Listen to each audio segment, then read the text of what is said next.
Merci beaucoup, Monsieur le Premier ministre, chers députés, chers amis libéraux. Merci aux députés de Chemédé, Guy Ouellette, et à la ministre Francine Charbonneau de nous avoir accueillis dans leur belle région ici à Laval. Je salue notamment le représentant régional de Laval, Philippe Logne, qui est présent avec une forte délégation de jeunes libéraux lavallois. Je remercie aussi les militants et les employés du parti qui ont mis en œuvre ce conseil général. Et j'en profite également pour souhaiter un joyeux anniversaire à M. Pierre Arcan, qui fête ses 26 ans, je pense. C'est ça?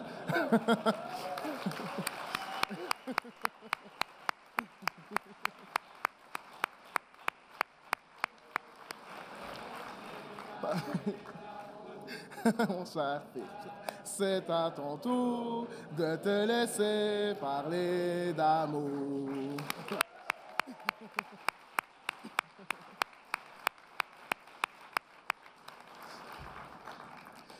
Ayant assisté au débat de cette fin de semaine, je ne peux qu'être fier de nous.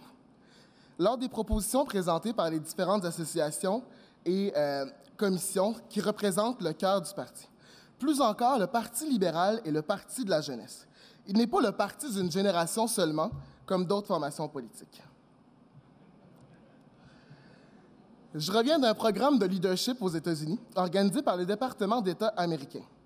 Évidemment, nous étions la seule jeunesse invitée, et je tiens d'ailleurs à remercier les Offices Jeunesse internationaux du Québec d'avoir contribué financièrement à cette expérience non partisane. Il fallait que je le dise. Alors, ce programme m'a donné l'occasion d'apprendre et d'échanger avec de nombreux experts, politologues, journalistes, fonctionnaires, activistes, citoyens, jeunes républicains et jeunes démocrates. Et ce voyage m'a confirmé que la Commission jeunesse n'est pas seulement l'aile jeunesse la plus influente au Canada, mais plutôt l'aile jeunesse la plus influente en Amérique du Nord.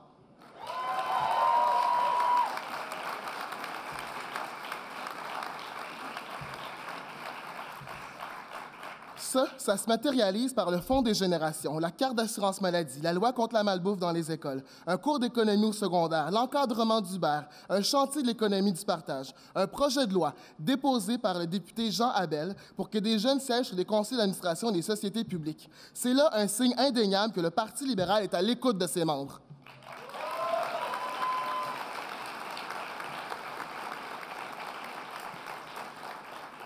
Bravo, Jean. Ce sont lors d'événements comme le Conseil général en fin de semaine que des positions novatrices ont été discutées pour ensuite façonner le Québec en entier. Et j'espère que celles-ci amèneront le Parti libéral à se dépasser, mais surtout à guider le Québec toujours plus loin vers la prospérité. La Commission jeunesse a toujours permis au Parti libéral d'être un leader au pays parce qu'on travaille dans une optique d'équité intergénérationnelle. C'est pas nous contre les autres, c'est nous avec les autres, de tous âges, de tous groupes, de tous milieux. Nous sommes énormément chanceux d'avoir un chef aussi à l'écoute de la jeunesse.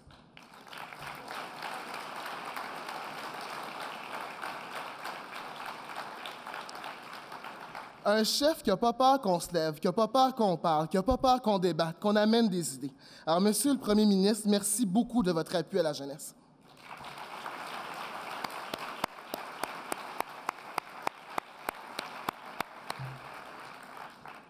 Notre parti fêtera ses 150 ans d'existence en 2017.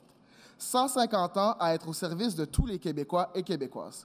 150 ans à défendre les valeurs libérales pour s'assurer que tous et toutes vivent dans une société respectueuse et prospère. Au lieu de tomber dans des politiques de division, le Parti libéral du Québec a toujours su rassembler autour de projets ambitieux. Rares sont les formations politiques au pays qui peuvent se vanter d'avoir été actives aussi longtemps. Il va sans dire que l'implication de la jeunesse québécoise dans le processus décisionnel du parti a grandement contribué à ce qu'il puisse continuer aussi longtemps d'œuvrer pour la population. Toutefois, le rapport Turcotte nous rappelle que de nombreux défis nous attendent pour continuer à être le parti le plus à l'écoute de ses membres. Mais nous nous tournons vers l'avenir confiants que nous saurons nous renouveler nos pratiques. À la Commission jeunesse, nous avons déjà commencé un processus de mise à jour. On a été plus tranquille l'an dernier alors que nous commencions le processus, puis on est revenu en force dès le printemps et nous continuons de nous renouveler. Le leadership de la Commission jeunesse est générationnel. Nos enjeux sont ceux de notre génération. Notre position sur les clauses de disparité de traitement en est un bon exemple, qui a d'ailleurs été salué par de nombreux groupes de tout horizon politique. On a présentement au Québec des gens, particulièrement des jeunes et des nouveaux arrivants, qui font le même travail que leurs collègues, mais qui n'ont pas les mêmes conditions. Il faut être responsable. Il faut s'assurer que les générations futures soient capables de décider elles-mêmes de leur avenir. La justice sociale est l'une des valeurs fondamentales de notre parti, en plus de l'équité intergénérationnelle. La Commission jeunesse, et maintenant le Parti libéral du Québec, grâce à votre appui, demande au gouvernement de légiférer le plus rapidement possible pour que cesse l'utilisation des clauses de disparité de traitement, pour que cesse cette injustice intergénérationnelle.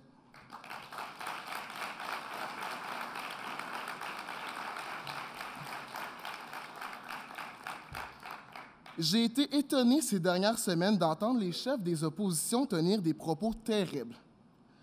Alors que nous avons besoin d'unité plus que jamais, M. Lisée disait qu'il y a des bons et des moins bons immigrants. Les bons viennent des villes d'Europe, puis les autres, ce sont les moins bons immigrants, selon lui. M. Legault aussi s'est mis au thème de restreindre l'immigration. Mais du côté de Legault, je suis moins inquiet. En fait, je suis vraiment moins inquiet. Parce qu'on sait comment il prend ses décisions. Il décide avec le vent. Et M. Charest avait d'ailleurs une façon d'écrire ce genre de politique très simple, girouette. Mais ça, je pense que ça date de la DQ. Bon, enfin, qui sait où il ira la semaine prochaine? Il n'y a pas longtemps, notre vice-président Stéphane Strill soulignait dernièrement que nous savons faire preuve d'ouverture. Et si les ailes jeunesse des autres partis décident d'aller dans le même sens que leur chef, si elles décident qu'il vaut mieux exclure plutôt qu'inclure, si elles pensent qu'il y a des bons immigrants de bons pays et de mauvais immigrants de mauvais pays, si elles croient qu'il y a des bons Québécois et des mauvais Québécois basés sur leur origine, elles vont nous trouver sur leur chemin.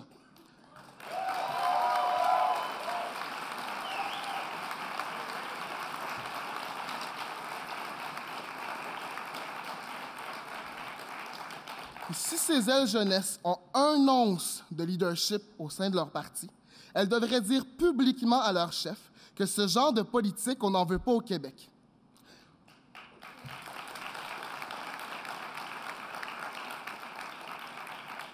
Mais malheureusement, elles ne le feront pas, parce que c'est seulement au Parti libéral du Québec que les jeunes peuvent s'exprimer réellement et librement sur des enjeux majeurs.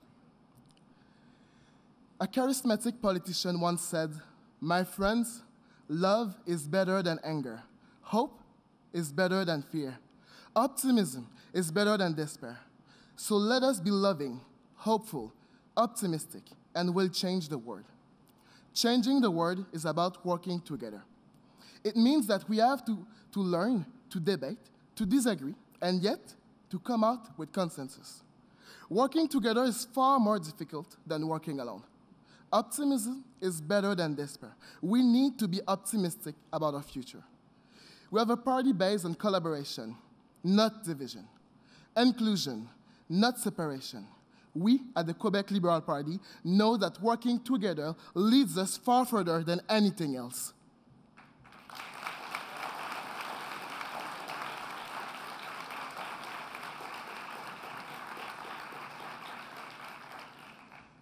Parlons un instant d'Ariane Caillé. Pour ceux qui ne savent pas de qui je parle, c'est la présidente des jeunes péquistes. Celle qui, malheureusement, s'est trompée 2 fois de suite dans la course à la chefferie de son parti. Mais si la tendance se maintient, elle va pouvoir se reprendre l'an prochain.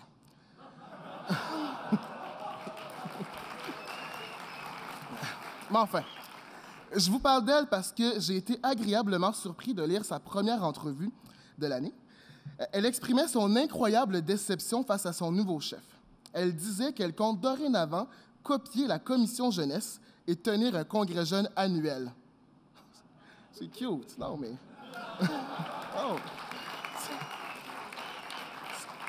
C'est flatteur. Mais ce que les jeunes péquistes n'ont pas compris, c'est que la place des jeunes au sein du Parti libéral du Québec, c'est pas seulement lié à notre 33 % des voix ou à nos congrès jeunes. Encore une fois, les jeunes péquistes regardent le doigt qui pointe vers le ciel. Ce qu'ils doivent comprendre, c'est que la place des jeunes au Parti libéral, c'est pas seulement une question de structure, c'est une question de culture.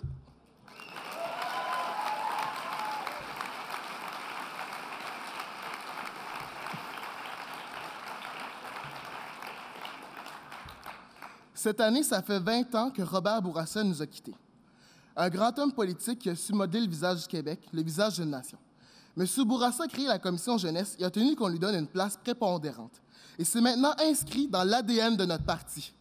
Alors les autres peuvent essayer de nous copier, mais je pense pas qu'ils vont réussir.